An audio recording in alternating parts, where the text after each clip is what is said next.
Look, we're seeing growing international demands for a ceasefire. Is this possible with Hamas in control? A ceasefire now would be a victory for Hamas and an invitation for them to keep their promise to do it over and over and over again. Hamas cannot emerge from October 7th with a victory. And right now, it's winning. Right now, it's winning. It's turning world opinion against Israel. It's having international institutions demand essentially a unilateral ceasefire.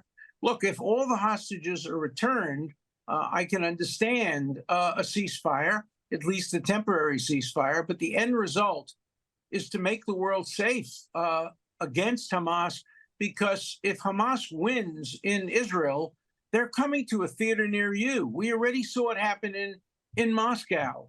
Terrorism was essentially, in the modern times, invented by the predecessors to Hamas, al-Fatah and other radical Palestinian organizations. And it's been successful, and it's spread around the world. And it came to a theater near Putin in Moscow, and it will be coming to a theater near every democracy unless Hamas is defeated.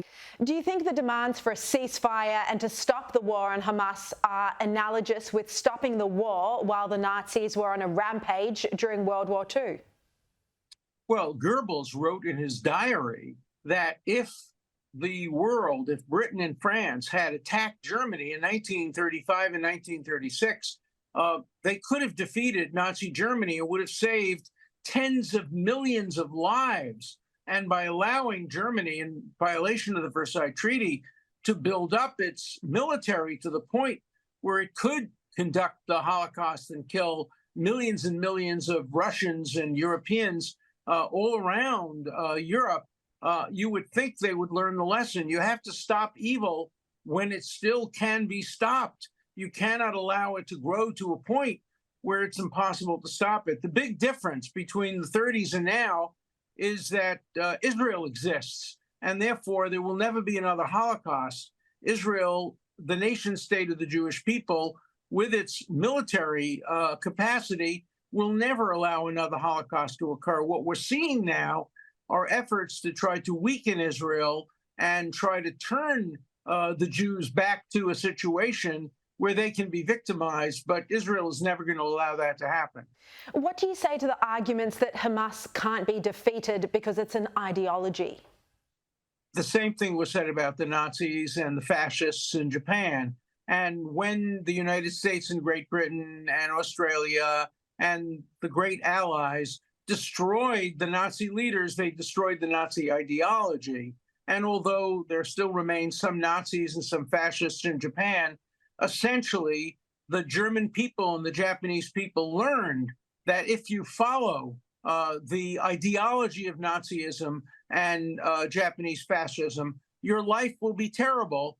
And if you allow yourself to be rebuilt by the Marshall Plan and by the rebuilding of Japan, your life can be better. And I think that's the message that has to be sent to the Palestinians, that if you want your life to be better, opt for some kind of a two-state solution and reject Hamas's call for the total destruction of Israel as the nation state of the Jewish people. So yes, an ideology can be defeated if there is a defeat, a total defeat of the armies that support the ideology. World War II proved that.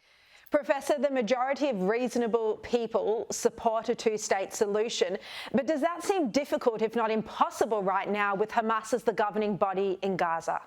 It's true. Look, the New York Times today had an op-ed by a leader of the Palestinians denying a two-state solution, saying he wanted one state. Now, that's impossible. You can't have the Jews and the Muslims of the Middle East joined together in one state any more than you could reunite Pakistan and India. There has to be a two-state solution, but it can't be created in the wake of Hamas's terrorism and brutality. It has to await some time, but the structure should be built toward the goal of a two-state solution over time.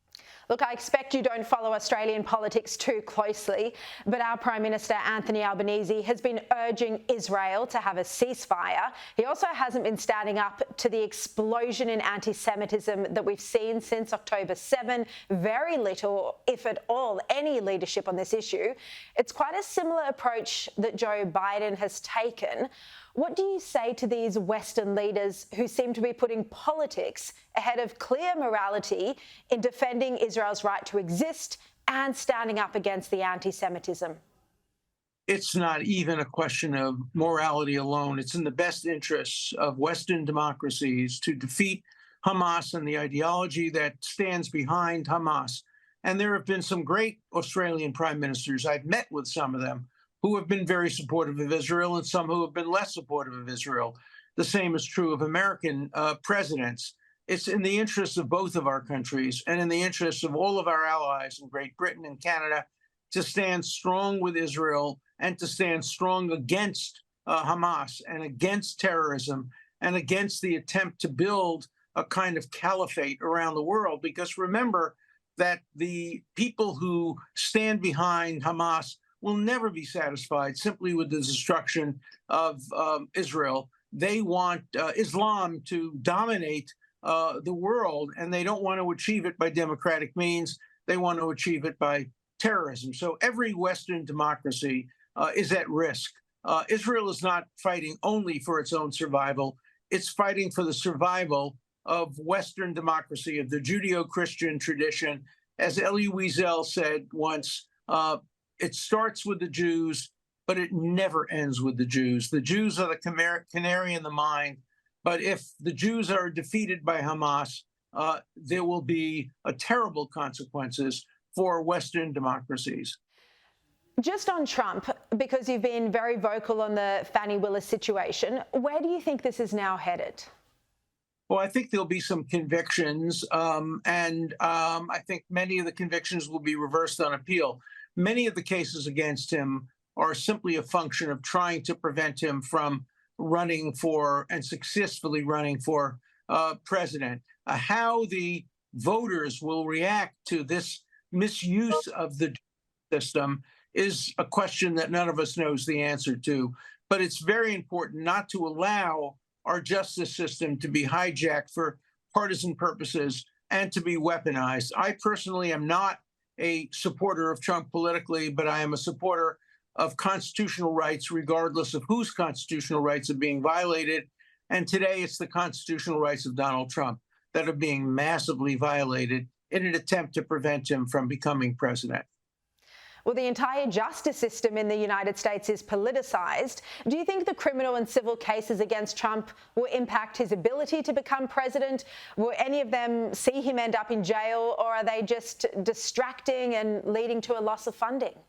Well, I think it's unlikely that he will end up in prison, but it's very likely that he'll end up with some convictions, and maybe some will occur before the election.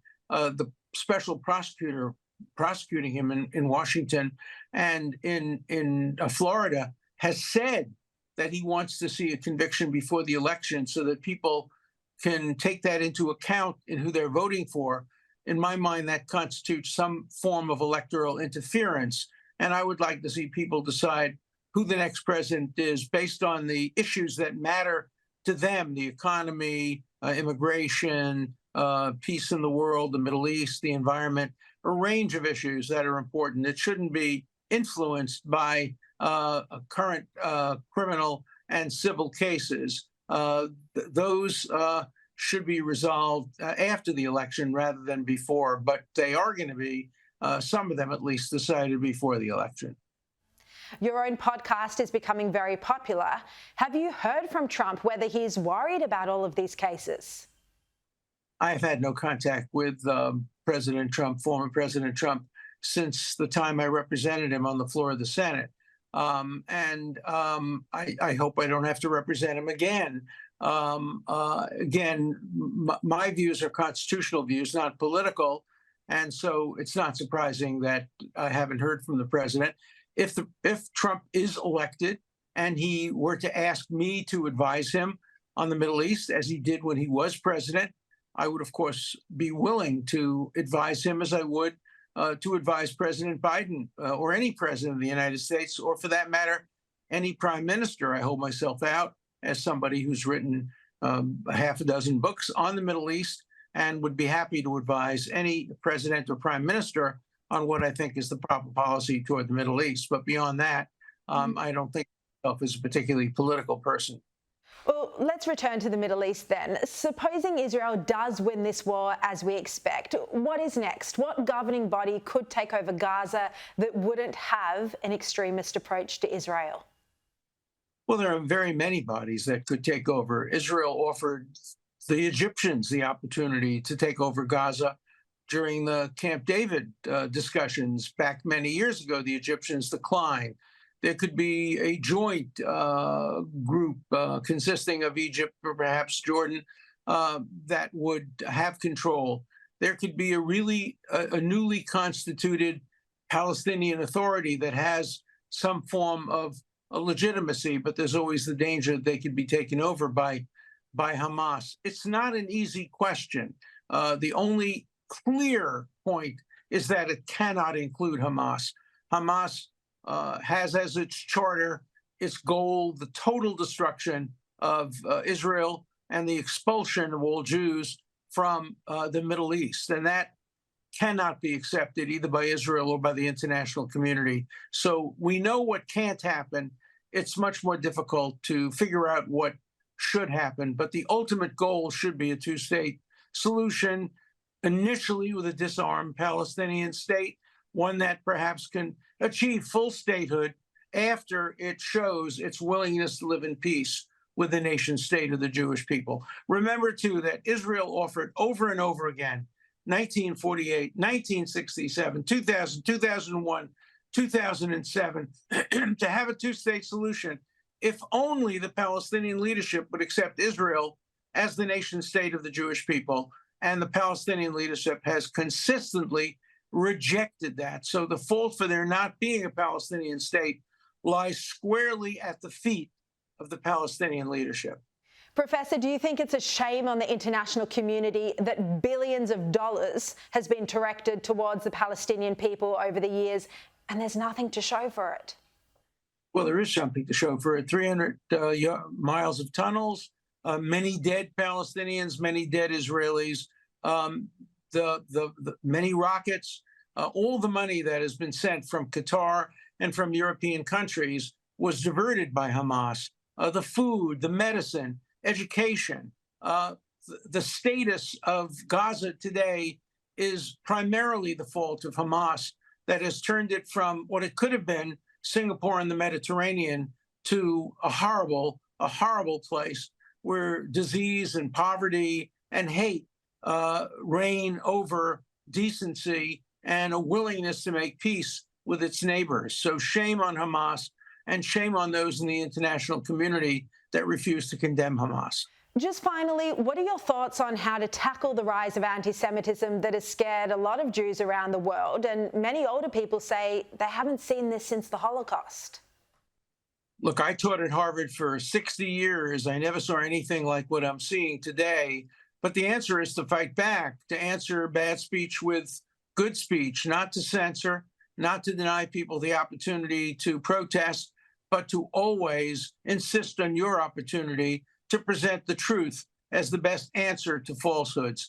The truth is on the side of Israel and the Jewish people, and they have to proudly stand up and present the truth and let the marketplace of ideas decide what is right and what is wrong. Professor Alan Dershowitz, I'm so grateful for your time. Thank you very much.